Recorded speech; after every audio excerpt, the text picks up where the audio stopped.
This is our first live stream after quite some time. I think we haven't had a live stream last week, so I'm a little bit excited for our discussion for this evening because we will be talking about the upcoming Miss Universe season that will officially start at around October 28, 29 of this month. Later this month, sorry. And before we go to that main discussion, there are three actually discussions, subtopics on fashion that I want first to talk about. So I will be talking about the Lefty IO and the launch metrics results for Paris Fashion Week. I will be discussing about the Victoria's Secret fashion show and the bench Cebu casting for the Bench Body of Work show. Okay, so good evening everyone. This is Justin Cappuccino of Sashes&Scripts, and today we are going to be talking about the Miss Universe season, the upcoming 73rd Miss Universe pageant. Okay, so hello Art, Laurent. Nice of you na makapag-join ka sa ating live stream ngayong gabi. Moving forward pala, I have to make this announcement because Heart Evangelista's what do you call this? What's her name? What's her GMA show that will premiere on October 26. It will start at around 9 p.m. So I might be moving my live stream schedule from a Saturday to a Friday or maybe a little bit earlier. Maybe Saturday ng 7 p.m. Para there is ample time na makapanood tayo lahat nung kanyang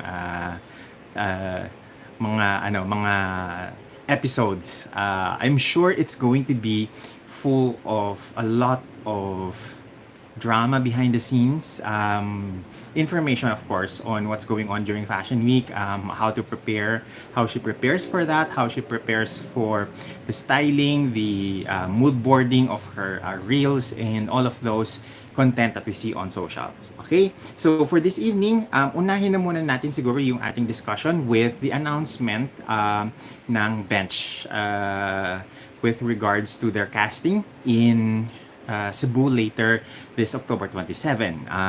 They will be having their casting for Cebu models, male and female, dahil yung kanilang show is going to be, I believe, is going to be moved. Let me check my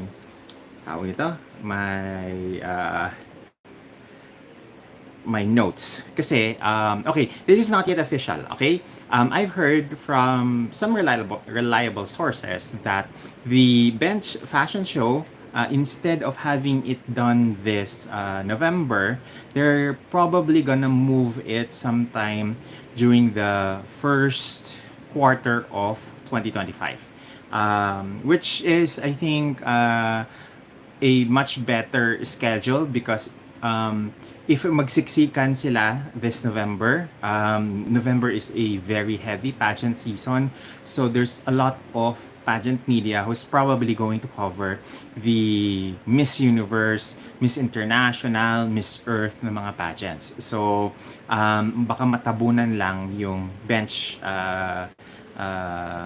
body of work na show if in case na sumabay sila doon sa very busy and very hectic na pageant season. And the pageant season is expected to end at around second week of December with or first week of December, sorry.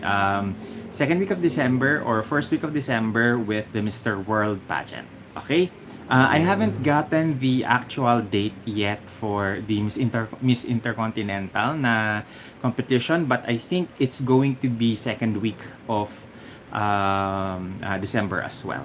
Okay, so with regards to the casting of the Cebu leg for the bench body of work na show, the date is going to be October 27. It will be held at the Atlantic Hall, second floor of the Waterfront Hotel, Cebu City. And it will start with registrations at around 1 p.m. And the entire casting would probably be around 2 to 5 or 6 p.m. Yung casting proper. I think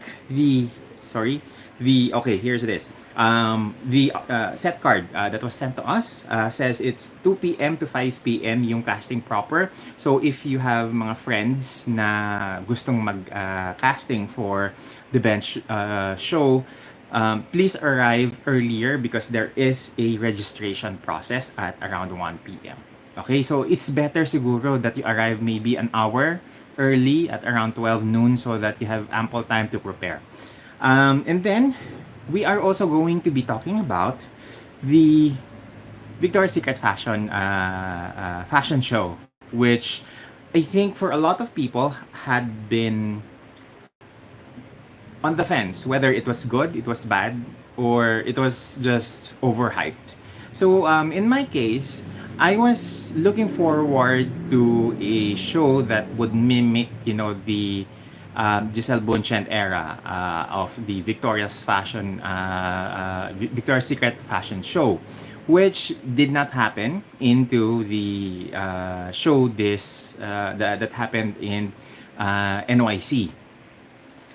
But upon retrospection of the entire thing, I just felt that maybe this is a pivotal moment for the Victoria's Secret na brand on how are they going to move forward with their brand and their shows that it reminds us of the, high level glamour of the late 2000s, early 2010s na mga shows that they had versus their need to be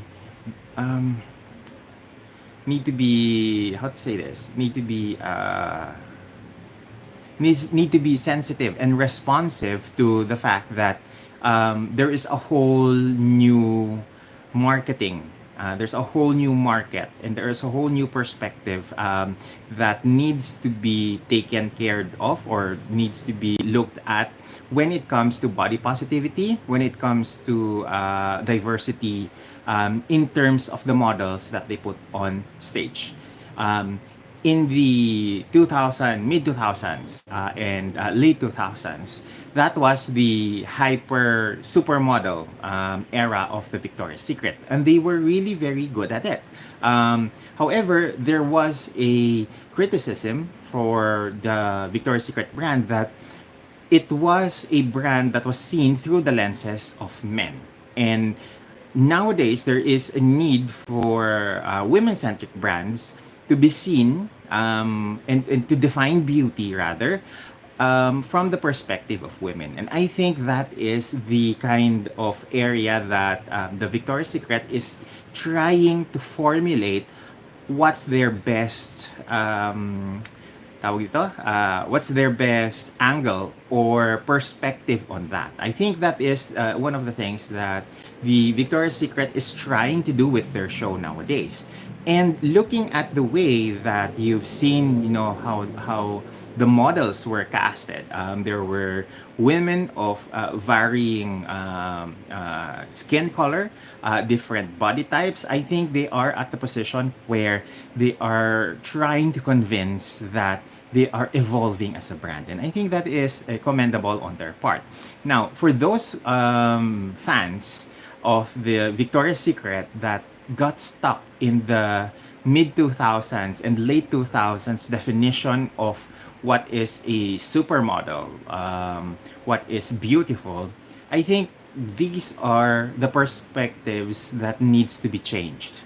And nowadays, because we are more embracing of body positivity, different body types, different people and women of color, I think it's important also that we change with the times. We cannot expect a brand like Victoria's Secret to be exclusionary in terms of the different body types that women have nowadays.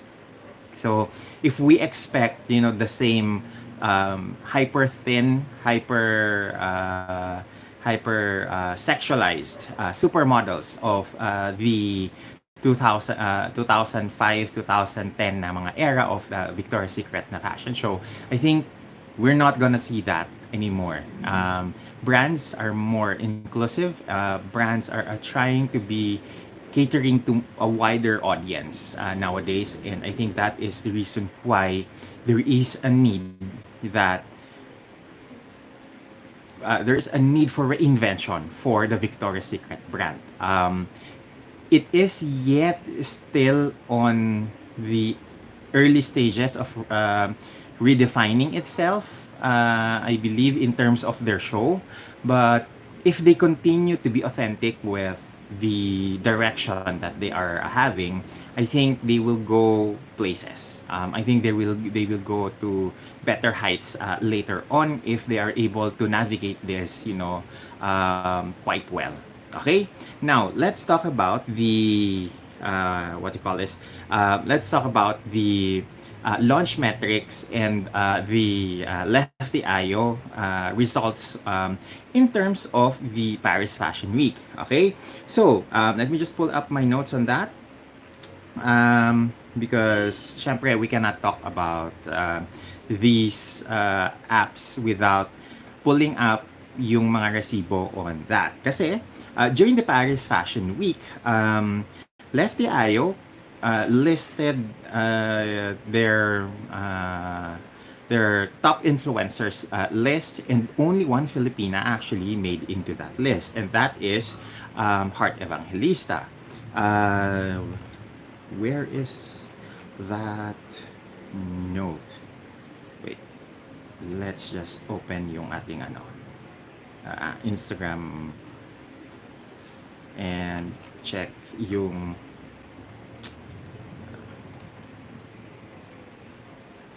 there is no, that's not what, that's not it. It has to be lower.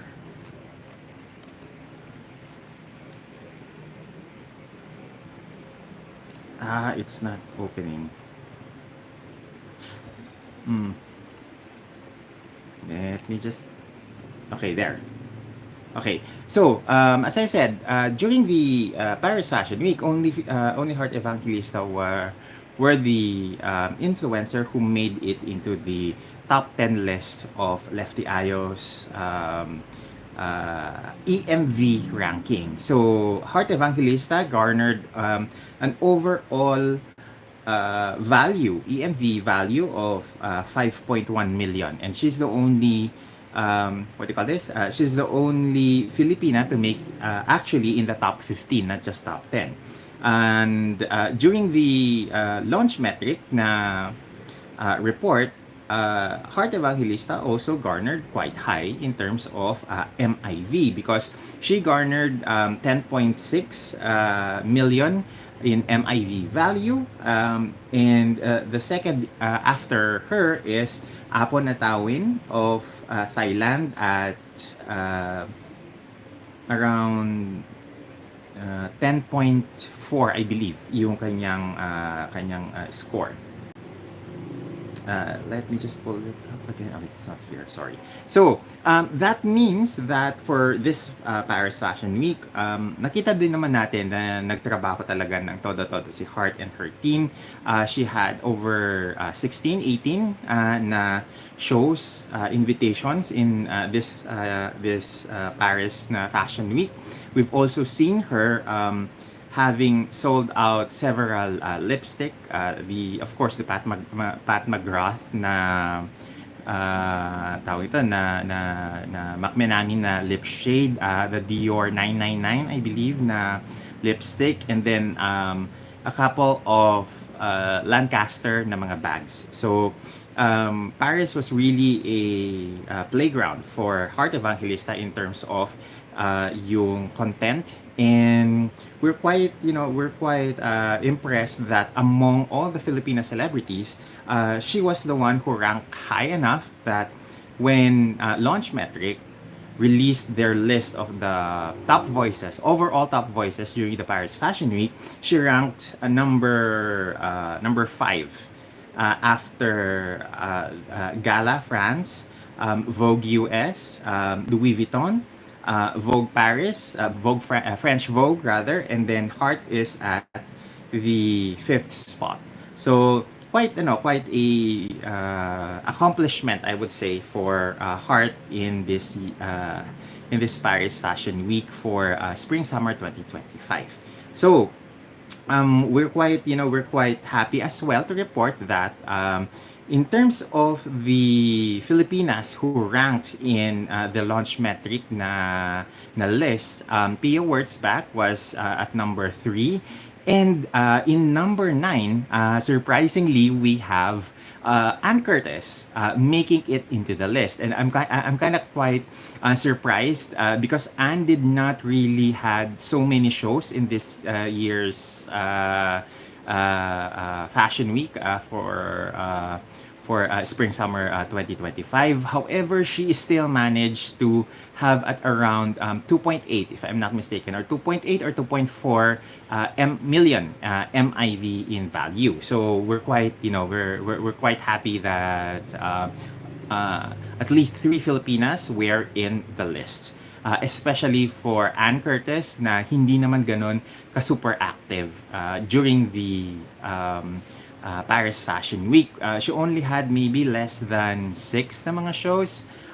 So we're really, we're really surprised na even with that less of a number in terms of appearance in the shows, she's still able to manage to make it into the top 10 list at rank number 9. Okay?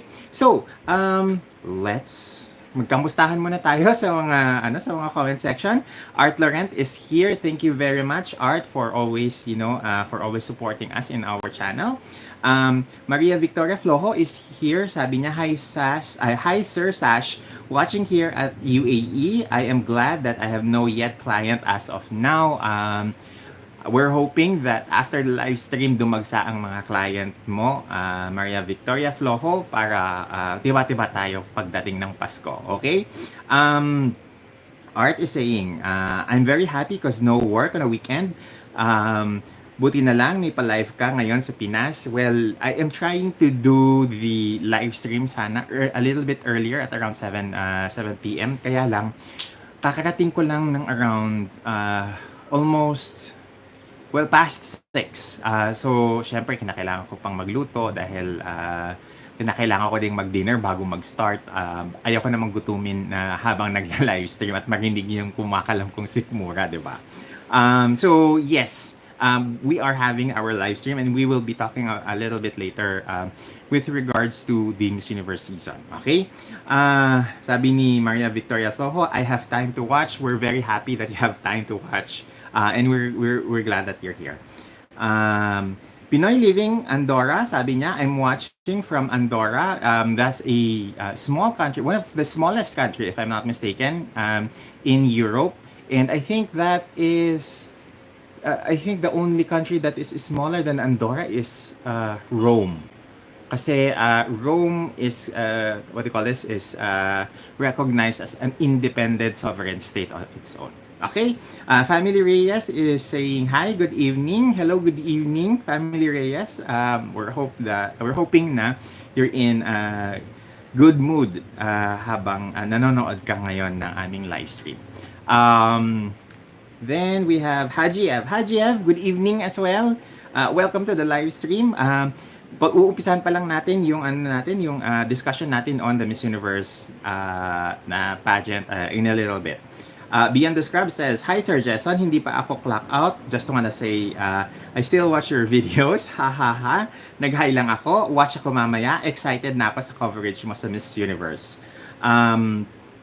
Ryan is asking, do you teach GE subjects in UP? No, I teach specialized subjects on fashion. Okay, so I think we can start na yung ating live stream main topic. As you all know, Miss Universe season is going to start soon. So, it's about time that we are going to be talking about the Miss Universe season dahil feeling ko ang tahimik ng Miss Universe ngayon. Ang dami nilang mga paandar sa social media but I have this feeling that not a lot of people, not a lot of Filipinos, not a lot of Filipino fans are paying much attention or giving it much time or medyo cool, hindi naman cool, but medyo cold yung reception natin on Miss Universe this year. So, I'm trying to, I'm trying to give you an update na lang muna on what to expect on the Miss Universe pageant this year. Okay?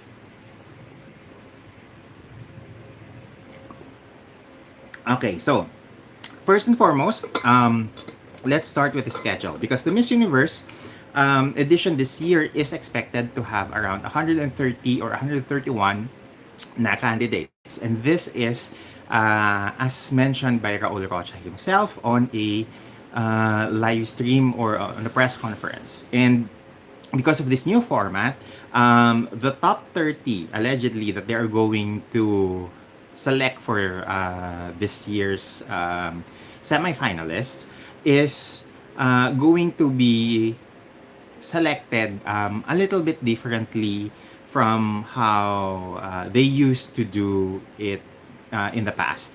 So if in the past, all of the semifinalists are judged accordingly on their swimsuit, evening gown, and interview performance, this year, they instituted 4 continental winners that will automatically advance to the semifinalists. And the remaining 26 na mga candidates will be picked by the judges and the organization.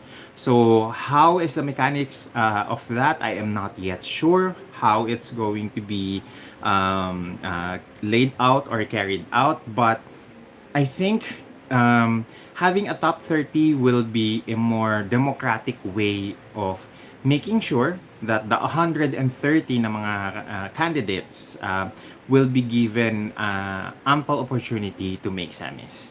I do not know, however, if how is it going to factor in later on in terms of will it be more than 4 hours, more than 3 hours na pageant. I am hoping that they will be able to manage the length of the competition, that they give ample time for the candidates, ample screen time for the candidates, and at the same time, they make enough they plan enough in terms of the entertainment factor of the competition in itself. Okay, so it is expected that some candidates will arrive earlier, as I believe there are candidates who might be arriving around 28 or 27 of October. But the official arrivals of the candidates is expected to be on October 29 to 31.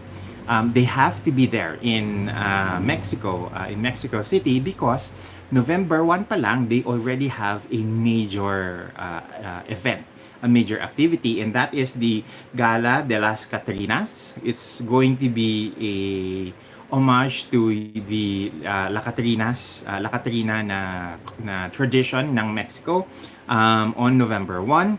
And the La Catrina costumes that all of the candidates are going to wear is going to be made by Mexican designers. So hindi siya dadalhin ng mga candidates to Mexico, but rather they are going to be dressed up by Mexican designers for that. Okay, in terms naman doon sa doon sa mga events nila, we haven't yet gotten any concrete na mga news or information rather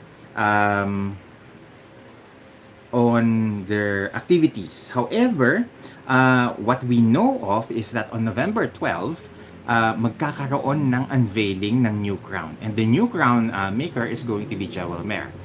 I don't know if what's the arrangement on that, because the last time I've looked at the Miss Universe app, nandun pa si Muwad. So, it was, I think it was announced by Joel Mayer in October 6, if I'm not mistaken. It's either October 6 or October 7. I think it's October 6, however, that they will be making the crown for Miss Universe this year. So, of course, proud tayo dahil gawang Pinoy. And also, may konting ano din may konting ding saya in terms of ibig sabihin nito hindi tayo papalakpak sa Mexico. Ibig sabihin nito parang guaranteed na ang placement natin sa top 30, okay? So, if for those who are not very familiar with the Philippines performance at Miss Universe, every time that Miss Universe is held in Mexican soil, we never made it on the semifinals.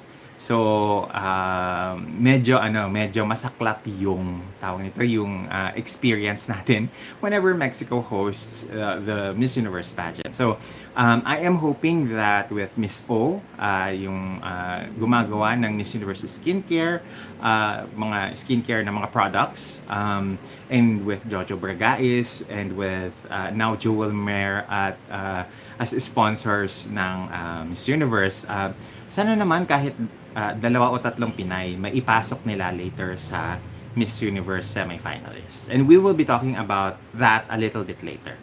Okay, so after the unveiling of the new Miss Universe crown by Joel Mayer on November 12, the preliminaries will be on November 14. So remember guys that the dates that I am saying is dates that is based in Mexico. So kung dito sa atin sa Pilipinas, that's one day later for us. Meaning if it's 14 there, dahil ahead ang ahead ang Asia in terms of yung time zone, it would be around the 15th for us if it's on the 14th ng ng November sa Mexico. Now, the preliminaries is scheduled to be on November 14 with the swimsuit and the national costume show. Hindi ko pa naririnig kung kailan mangyayari yung Miss Universe na evening gown na competition, or it will happen during the gala that is supposed to be on November 15. I haven't heard anything concrete on that yet, but there is apparently as rumor has it, hindi ko pa pwedeng sabihin it's a fact, but there is a gala that is expected to happen at around November 15, a day before the Miss Universe finals on the 16th, kung saan pwedeng rarampa yung mga candidates in their evening gown. So I don't know if they are going to be scored there or they're going to be judges there, but I am expecting na at least they will be wearing gowns in that event. And then the finals is going to be on November 16. We are expecting that is going to be very heavily influenced by Latin culture, Mexican culture, yung buong show. From what I have heard, yung sina Emilio Estefan, who is going to be a judge, is going to create the Miss Universe theme song for this year.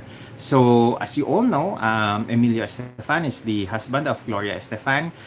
Gloria Estefan is, of course, a very prominent name in the Latin music and in the Latin community, as well as being part of the Miami Sound Machine in the 1980s. And for those who can remember the Miss Universe in the 1980s, I believe in 1986 or 1985, Gloria Estefan and the Miami Sound Machine provided music or were performers during the Miss Universe competition in one of those years in the 1980s.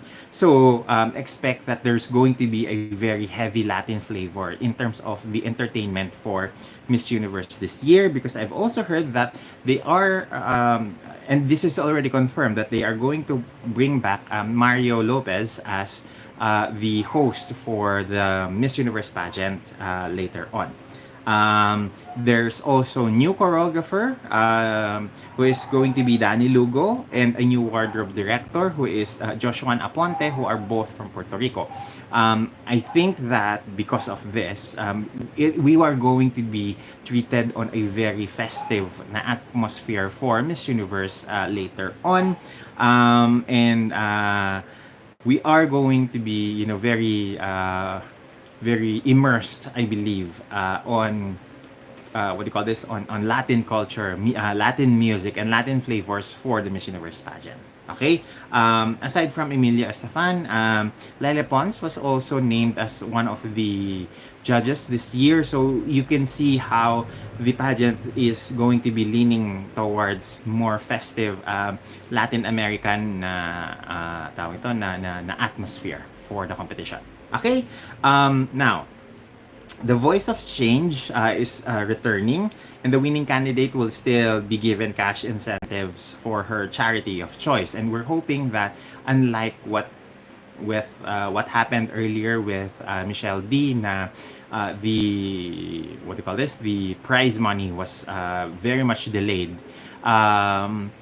Hindi naman sana mangyari yan with this year's winner. So we're hoping that within 2 to 3 months, the money for the charities is going to be released to the recipients. Okay? For those na hindi masyado updated with the Miss Universe na voting on Choicely, it actually started around 2 to 3 days ago. So you can actually now vote for your favorites at the Miss Universe Choicely app. I am not sure if all of the candidate photos have already been uploaded, because when I checked it a day or two ago and I casted my vote, ang dami pang wala. So expect na lang that within the next several weeks, several days rather, unti-unti nilang i-start na buuin yung 130 na mga tawag ito, na mga candidates and their photos on the Choicely app. Okay, another thing, the tawag ito, the candidate profiles haven't yet been uploaded. So, which means that hindi pa natin makikilala yung mga candidates because their profiles and their bios are not yet there. So, we are hoping that before the start of the festivities on November 1, ma-complete naman na sana nila at ma-upload na sana nila lahat ng mga bios so that we can get to know more of the candidates, we can get to know more of the Miss Universe hopefuls this year. Okay, where are we? Yes, here.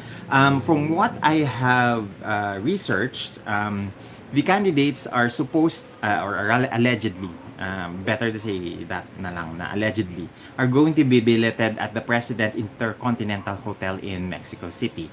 I am not sure kung kung yun na yung official na residence ng mga candidates, but for those who are planning to watch the Miss Universe in Mexico City, please make sure that you confirm yung hotel na ito, that it's going to be the official residence before booking, because you don't want that that the hotel that you're going to be booking in is malayo pala doon sa actual na venue or doon sa resident hotel ng mga candidates.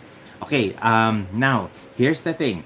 It was posted last September 6 that the Miss Universe stage is going to be the largest stage ever for the Miss Universe na pageant. That it will be the largest na stage design since its inception in 1952. And it will feature an infinity symbol on the, what do you call this, on the stage. Now, I am okay with the Miss Universe having a huge, large, gargantuan stage. But I am not so sure that they should be including an infinity symbol on the stage because that is very much a symbol that is associated with the Miss Cosmo International na pageant, the one that recently happened in Vietnam. So maybe they were the Miss Universe is just trying to shade the Miss Cosmo na pageant. But I find it a little bit on the distasteful side that they would do so because they don't actually need that. They don't need to do that because they are Miss Universe and they are still the highest, topmost pageant na tinitingala ng bawat pageant fan all over the globe. So, I am not sure if how is this going to play. I would rather that they would have a long runway at their stage rather than force the infinity symbol on their stage. But who knows? It might work. So there. Now, what is my feel or what is my reading on the Miss Universe this year?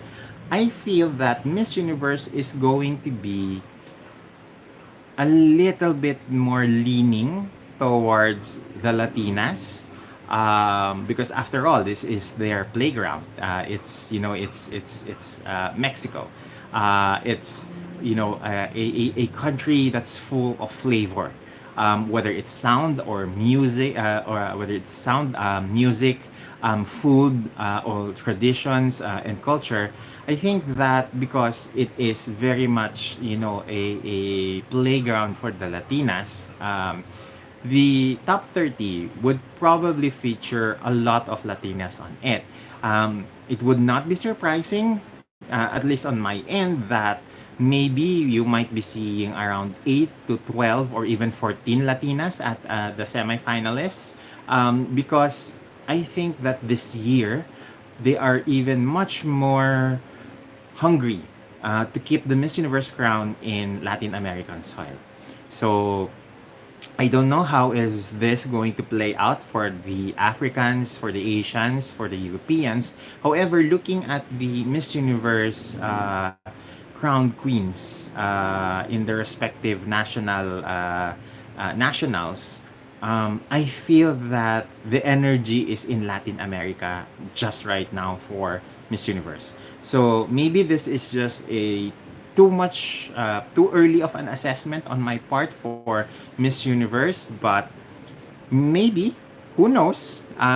This might be a very interesting year for the Latinas and for anyone coming from the North and South America, including the Caribbean. So it might be too early, but that is how I feel right now with regards to the Miss Universe candidates this year. Now, okay, may mga comments tayo dito. Let me just check. Saan na ba yun? Haji, wait lang, hindi tayo nag-end kay Haji F. I think we ended with Ryan, no, Art Laurent. Okay, sabi ni Art Laurent, the smallest sovereign states are Andorra, San Marino, Vatican City, and Monaco. Okay, so thank you there, Art Laurent. So at least, tawag ito, the Vatican City in Rome is still in the smallest sovereign states. Haji F is saying here, wow, unfortunately, parang I don't trust the Miss Universe system na because of some sketchy characters involved. Pero let's see. Right now, I am not much worried regarding the judging process because I think tumama naman sila kay Shanice last year. I am just hoping that for this year, Miss Universe is able to capitalize on the energy around Latin America and really catapult itself back into its position as the most entertaining pageant that is in existence still.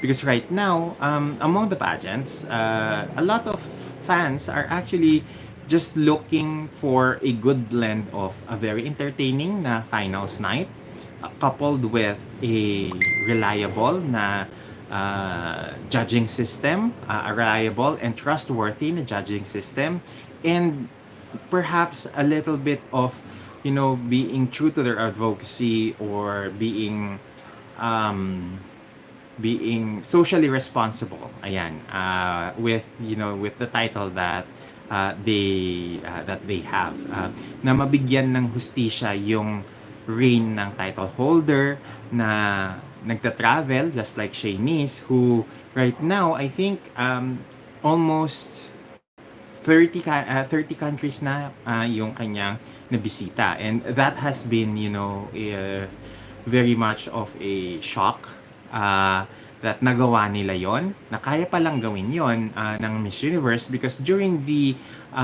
Trump era, the IMG era, bumulusok pababa yung mga travels ng Miss Universe winner, and especially during the IMG era, where only countries that can afford the talent fee ng Miss Universe winner ang nabibisita ni Miss Universe and ni Miss Universe org.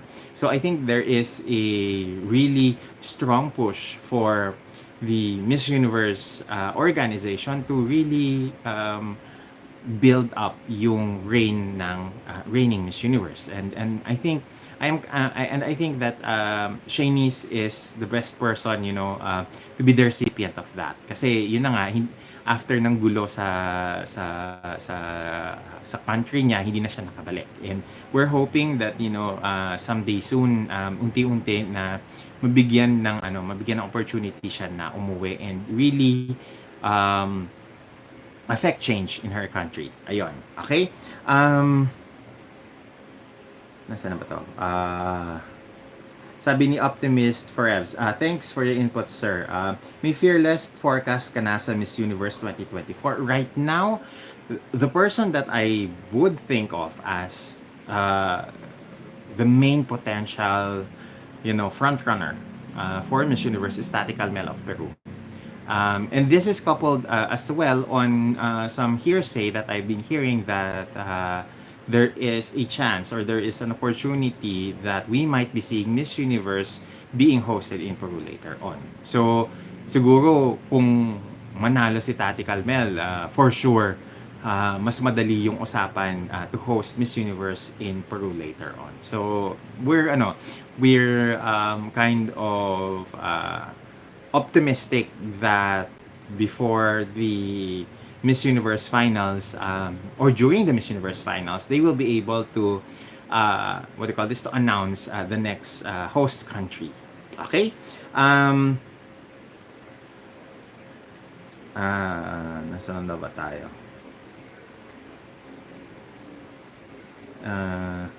So there. Now let's talk about one of the main points that I wanted to talk about Miss Universe this year. Trust me, I want to make this live stream under an hour. So we're still right on track, because I don't want to be very overly na mahaba, unlike in the previous mga live streams natin. So this year, there is a very lovely phenomena that we are seeing for half Filipinas competing at Miss Universe in Mexico. Of course, we have the half Filipina, half American, half African American Chelsea Manalo, representing the Philippines at Miss Universe. And then we also see two of her NUPH na mga sisters who have went on to other countries, competed in the national leg and win. And we have, of course, Christina Chok winning Miss Universe Great Britain. And just recently, Miss Universe New Zealand was won by Victoria Velasquez Vincent. And then, appointed earlier on, named as Miss Universe Bahrain is Shireen Ahmed, who is also a half Filipina, who works as a presenter in Bahrain. Which gives us, a lot of pride, because there's a lot of representation in Miss Universe in terms of the Filipinas. Kasi we have someone like Chelsea, who is Afro-American and Filipino, and then we have Bahrainian, or Bahraini, sorry, Bahraini Filipino Shireen Ahmed, who has a very Filipina but at the same time very Middle Eastern na look on her. And we have the mestizas, Victoria and Christina. So in terms of representation, we are spoiled for a choice because we have four ladies who I believe are very much possible na maging part of the semifinalists at Miss Universe. I think that with Shireen, having met her earlier alongside, of course, Miss Universe Egypt, Regina Sala, I was quite impressed with the way that Shireen speaks, the way that she talks. She has a very commanding presence. She is very articulate, very smart, very easy to pick up, and very easy to answer, and quick to answer questions. I think that we have a very strong representation in Miss Universe this year, with all these four ladies, and I am pretty much really, really impressed with the way that Shireen has captivated us during the interview with her. If For those na for those na hindi pa napapanood yung reels namin on Instagram or on Facebook, on her talking about being half Filipino and half Bahraini. You really can sense with her that she is representing both worlds. It just so happened that she is carrying the sash of Bahrain in Miss Universe. And I love the way that she embraces both cultures. And then she aims to bring both of that at Miss Universe this year. And I also like the way that, because there are four of them in Miss Universe, there is immediately a camaraderie for all four ladies. Now going back to Shireen, I think she is one of the most how to say this, one of the most articulate candidates that I have met in Miss Universe ever. Because she immediately is able to answer questions even if hindi mo siya bilangan ng 15 seconds bago magbigay ng sagot. I think that kind of quick intellect is going to be her arsenal. I kind of see in her Mora Tantawi, Miss Universe Egypt of last year, who is able to articulate so very well all her thoughts, and able to communicate effectively and powerfully when she talks. Now, let's talk about Christina Chalk. Christina is one, I said, is one of those girls na ang main na bentahe is ang mukha. I just hope that for the likes of Victoria, Christina, and of course with Shireen, they strengthen their presentation skills, because that is one of those things that is going to be the thing that separates them from the rest of the competition. Everybody can speak, but not everybody is able to tick off all the boxes. Who has an interesting face, a commercial face, who has a very articulate mind, who can speak, who can walk, and at the same time who can carry any kind of fashion. So I think it is just the presentation side that needs to be polished among these girls. Christina, I believe, is still training here in the Philippines. I think she left sometime around Wednesday last week, if I'm not mistaken, because she still needs to do some things to finalize. She has some things to finalize before the competition in Mexico later on. And I believe that because she is already a very well-spoken person, there's no need for her to be overly trained on that. But I believe that there is a need for her to really nail in the pasarela in the performance aspect of competing at Miss Universe, because again, this is Miss Universe, everybody is expected to walk, and with Latinas having perfected the pasarela training, I think kinakailangan step up ang buong Asia. Dahil nasa Latinas ngayon yung tawag ito, yung momentum. So, the Asian girls, especially yung mga girls that are representing other countries, not the Philippines, but dahil may Sash factor ang Philippines, mas madaling makapasok ang Pilipinas sa semis. For the other Filipinas who are not carrying Sash factor countries, they really have to work harder. Which is, I know it's unfair to say that, but that is the reality of the competition, and I do hope that they really nail in the presentation aspect, the hair and makeup. They have to do it on their own dahil they cannot be reliant on the makeup team to do all of their makeup on a regular basis, dahil syempre with 130 girls, by the time na nasa 5th or 7th girl na yung makeup artist, baka hindi na ganun ka swabe yung kayod niya sa mukha ng mga candidates. So they really have to learn the presentation aspect, from doing their own hair, doing their own makeup, and then perfecting their walk. Now let's talk about Chelsea Manalo, because right now there's a lot of Filipinos that don't seem to believe in her as much as pageant fans do. So I remember when I posted yung pasarela niya during the bench fashion week with the tahong na necklace and the denim dress by Arbony on her. It drew a lot of flack. And it was polarizing that some Filipino fans were saying na hindi siya ganun ka-effective maglakad, hindi siya marunong mag-smize, ganyan. Those are valid na criticisms, but again, we have to think of it na this is a fashion show, so hindi pageant yung approach ng pasarela. And looking back at the Miss Universe Philippines rather, na competition earlier in May, I am very much confident that Chelsea can deliver.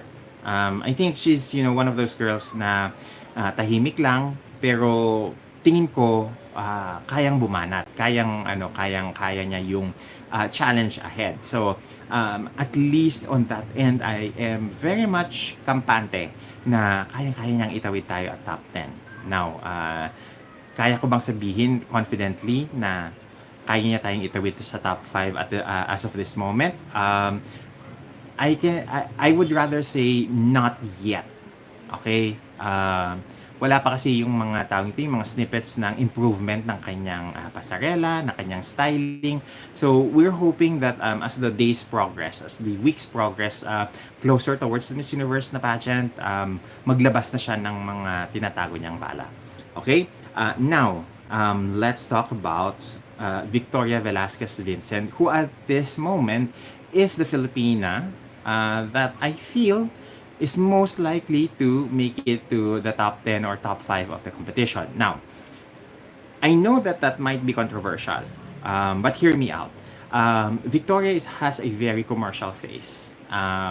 Something na kaya-kaya mong ibenta sa mga Latina. Second, she's also articulate.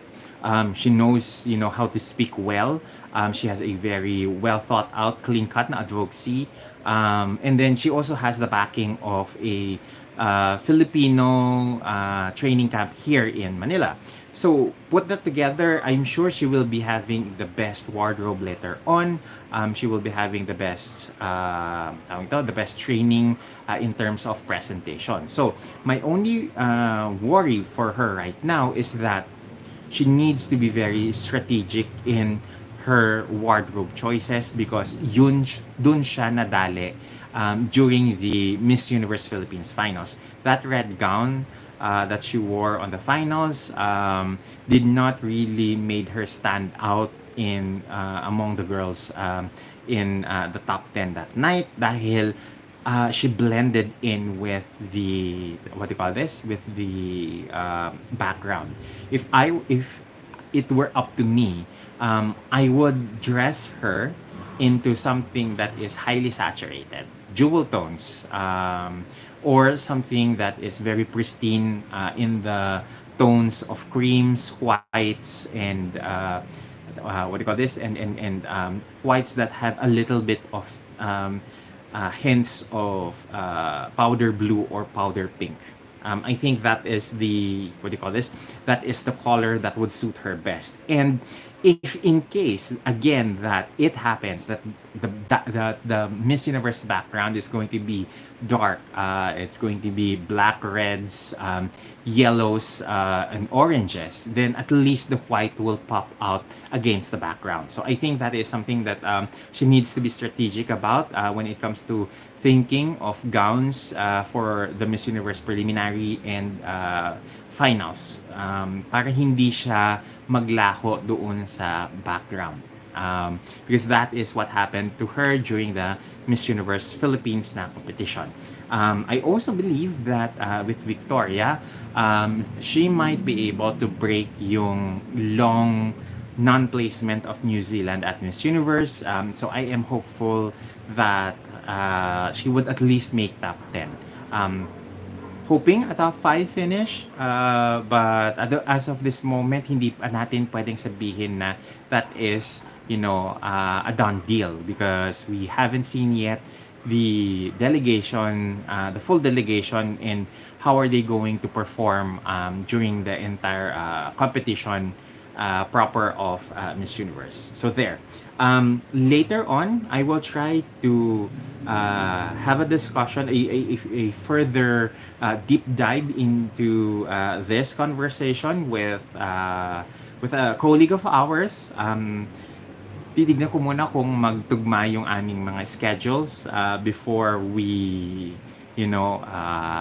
dive into this conversation later on. But for now, I am quite confident that the four Filipinas, the four half Filipinas that is going to compete at Miss Universe this year are some of the better batches of Filipinas that's going to Miss Universe and going into competition. So malakas ang loob ko na at least dalawa, kahit dalawa man lang sana, makapag-play sa top 30 among these four Filipinas. And I do hope na kung pwede nga lang sana silang apat makapasok. I am praying for that because as you all know, there are 4 instances, I believe, that Mexico has hosted the Miss Universe pageant. I think once in Mexico City, twice in Acapulco, and I cannot remember the other one. And in those 4 instances, the Philippines never really made it into the semifinalist circle of Miss Universe. I mean, I remember Dindy Gallardo, Sarah Jane Paez, and I forgot the other one. The other 2 ladies na when they competed at Miss Universe, hindi sila, even if Dindy Gallardo and Sarah Jane Paez were kind of favorites to make semis, they did not even make it into the top 10 or top 12 in their year. So I am hoping na this time around bumawi man lang ang Pilipinas, and kahit man lang silang apat na lang lahat makapasok sa semis this year. Okay? So let's get some into the comment section. There.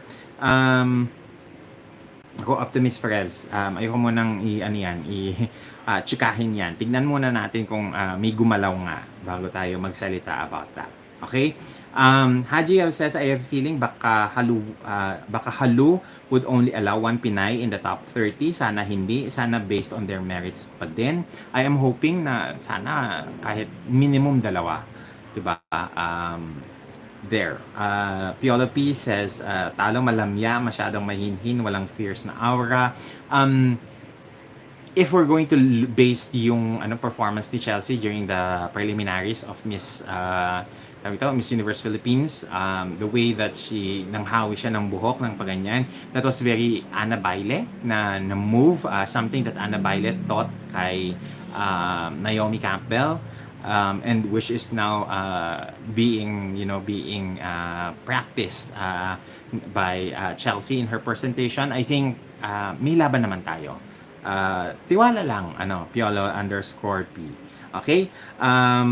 Sabi naman ni Haji Yav, agree ako dyan, Piolo. That's what I swear so far, unless magpasabog siya sa Mexico.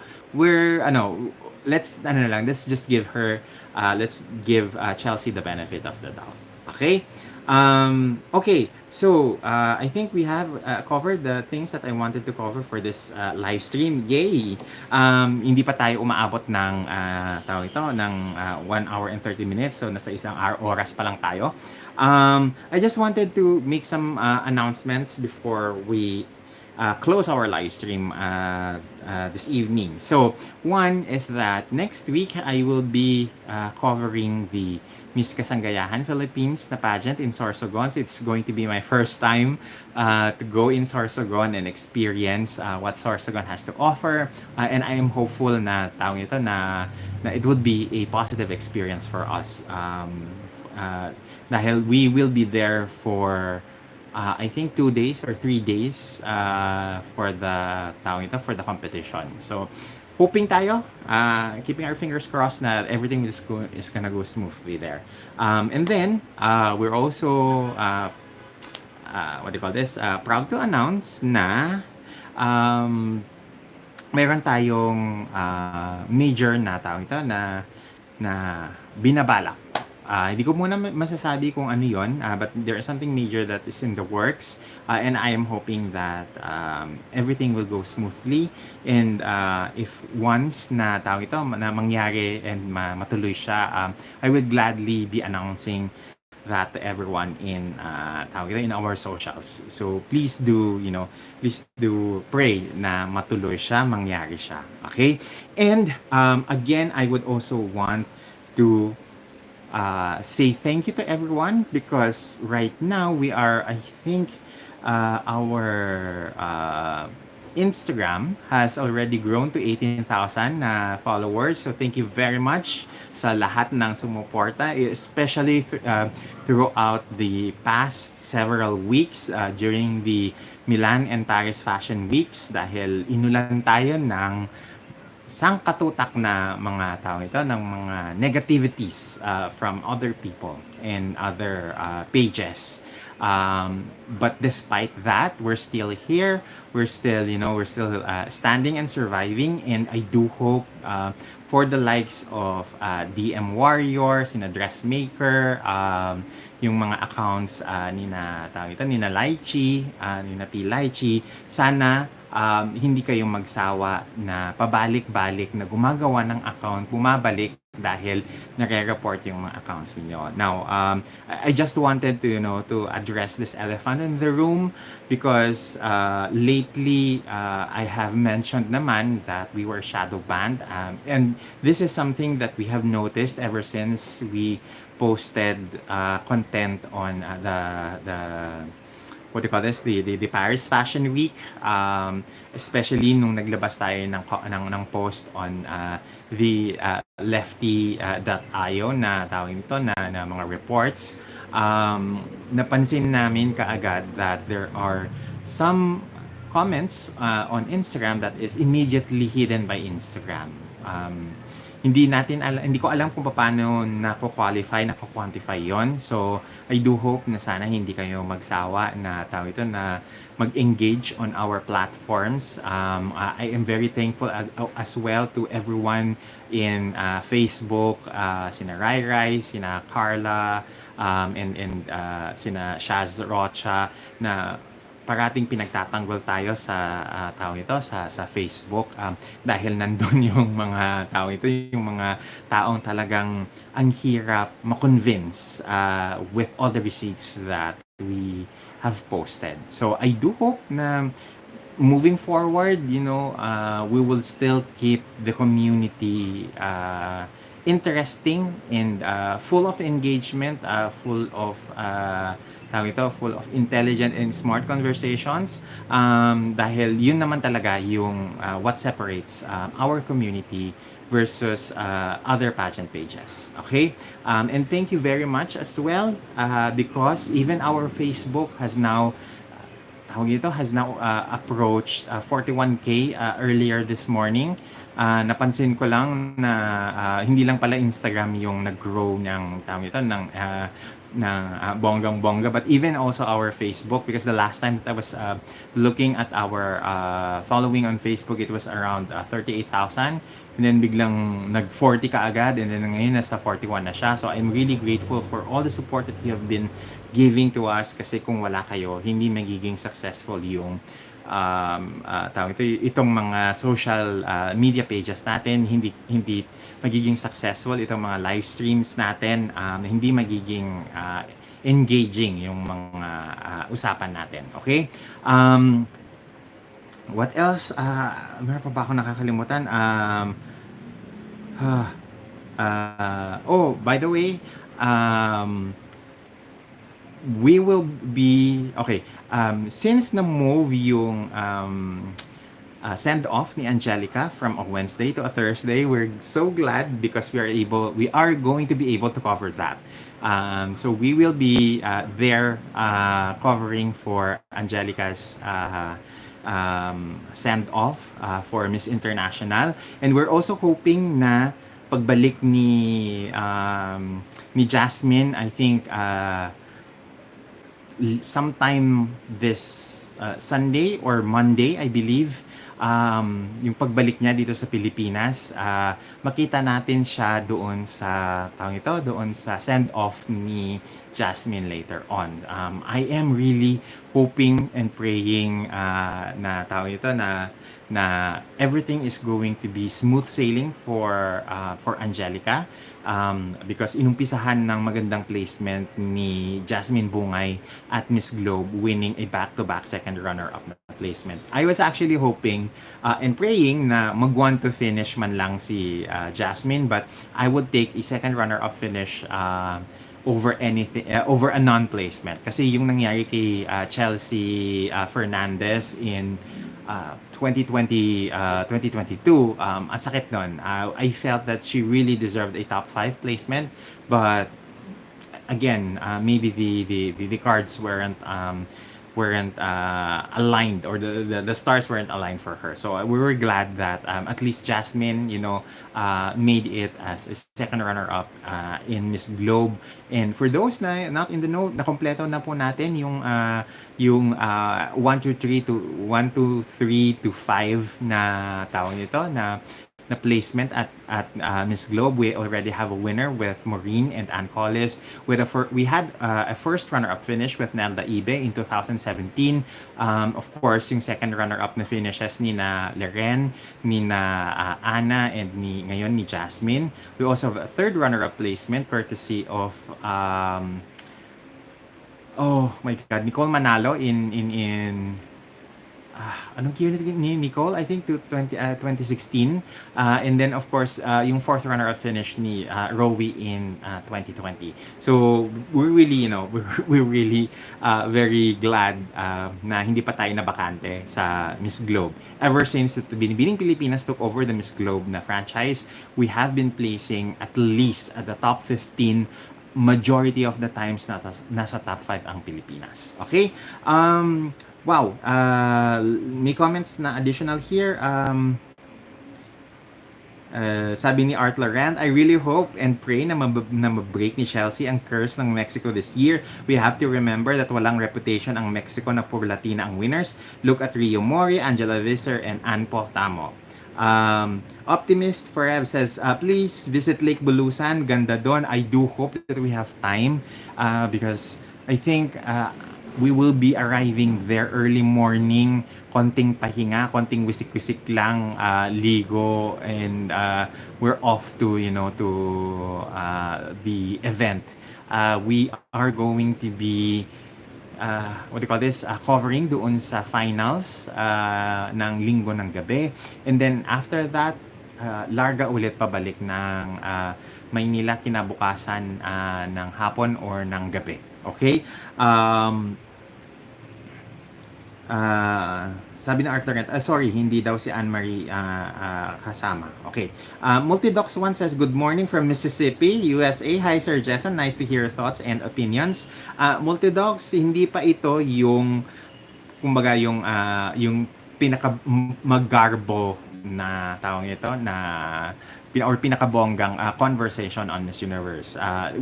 Umpisa pa lang to. This is just a teaser, a patikim of the what to expect at Miss Universe later on.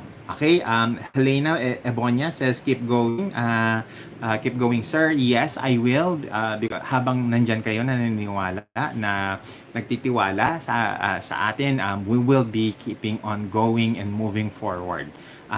Hadlangan man tayo ng negativities, ng mga massive mass reports ng mga taga-kabila, we are going to keep on having intelligent conversation on socials. I am Lara Licious says, hi sir, hello, magandang gabi din sa'yo. I am Lara Licious. Okay, may mga katanungan si Helena Ebonia. Sabi niya, sir, asking ako, I read the comment po ni Baghag, si Miss Ingrid, just curious, she's claiming na wala naman income sa Fashion Week, only free gift lang. But if ganon, walang income, madami ang influencer. Ang gusto pumasok despite sa laki ng gastos. Okay? Also, hindi siya naniniwala sa stolen contact. How come? Okay. Of course, everybody is entitled their opinion. However, I think that there are things that she might not have seen firsthand or experienced firsthand. But I know for a fact that there are brands that especially mga luxury brands that partner with influencers, and the influencers get paid in terms of not just free gifts but contracts regarding content for their brand. And these are outside contracts on endorsements. Okay, iba pa yung endorsements. Iba pa yung mga campaigns. So it's impossible na na hindi rin sila nababayaran in terms of posting on social media, because there were reports before that for example, Kendall Jenner, when she posted something, her commercial on Pepsi on her social media, she was allegedly paid 10 million for that post. So again, a lot of the influencer and brand na mga partnerships happened in hush-hush na mga rooms. I myself am not familiar or privy to those na mga conversations and negotiations on price, on what do you call this, on compensation packages. Pero there is, definitely there is, because when I was I remember when I was when I was working in Indonesia, we have several brands that we would ask influencers to post something about our products, and if hindi cash yung usapan, it can be in the form of gift checks that they can use to splurge on our brand. And kung hindi niyo natatanong, my company back in Indonesia used to handle Max Mara in one of our as one of the brands that we handle. So definitely may mga ganyan na usapan. I'm not just privy on yung rates nila at ano yung mga compensation packages nila when I was working there. Kasi ibang division yung may handle nung mga mas high-end na mga brands namin. Okay? But definitely, if she is not familiar with how it is done, maybe that's because yun yung experience niya. So, wag naman natin siyang anuhin doon. Wag naman nating tanggalan siya nung tawag ito nung karapatan niya doon sa kanyang experience, because that might be her experience, but from what I know based on my experience, there is definitely some brand partnerships that happens. Okay? Ross Castilla, sabi niya, good evening, Sir Jason. Good evening din. Magandang gabi or magandang araw kung nasaan ka man ngayon. Regarding Helena Ebonia, also hindi siya naniniwala sa stolen contacts. How come? I don't wanna touch on that for now. Dahil, syempre, a lot of it is hearsay. But I have talked with someone who is in the know.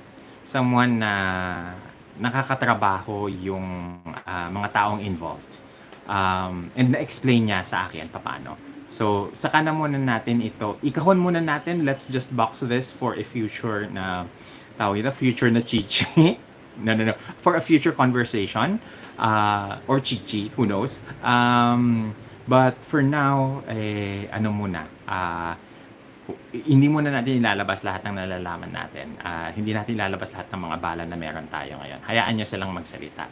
Kasi for sure, kapag nakahanap tayo ng tiyempo, magsasalita tayo. Okay? But for now, I think it is best that we celebrate yung mga wins natin this Paris Fashion Week. We celebrate our wins this previews na na Milan and Paris Fashion Week, because I think there is space for us to talk about fashion and to merge it with our conversations on pageantry. Now, it's about pageant. Sumasegue na tayo sa pageant season, so unti-unti na rin natin siyang unti-unti na natin siyang i-divert towards that conversation. Okay? So, sabi ni Helena Ebonia, thank you for giving input about the compensation. Again, it happens. Maybe it's just that it's not the experience of some people, but from my experience when I was working in retail, nangyayari siya. Kung hindi man cash yung usapan, pwedeng gift check, pwedeng products, yes, but in most cases talaga, there is some sort of compensation. Yung most common lang kasi na practice is gift. Kasi yung gift hindi natatax. Yun naman yung tawag nito, yun naman yung what do you call this? Yun naman yung isa sa mga perks kapag nagbigay ka ng gift. Hindi natatax yung pinagbigyan mo. Kasi ikaw yung magbabayad ng tax on that. Okay? So, saka na natin i-explain yan maybe in one post on social media. But for now, thank you very much for joining our live stream this evening. Thank you very much for making this live stream and entertaining in a very lively na conversation with you. So, I think that's it for this evening. Thank you very much. But before we leave, please leave a thumbs up, leave a like dun sa ating live stream ngayon. Please do share it to your friends as well. And then see you again in our next live stream. I will try to see if we can do a quick live stream during the send-off of Angelica, our Binibining Pilipinas International for Miss International 2024. But kung hindi, I will just share na lang siguro yung mga recorded na mga snippets and videos on that. Okay? So thank you very much everyone for this evening, and I do hope that you enjoy the rest of your weekend. Okay? Bye everyone, and have a great weekend ahead!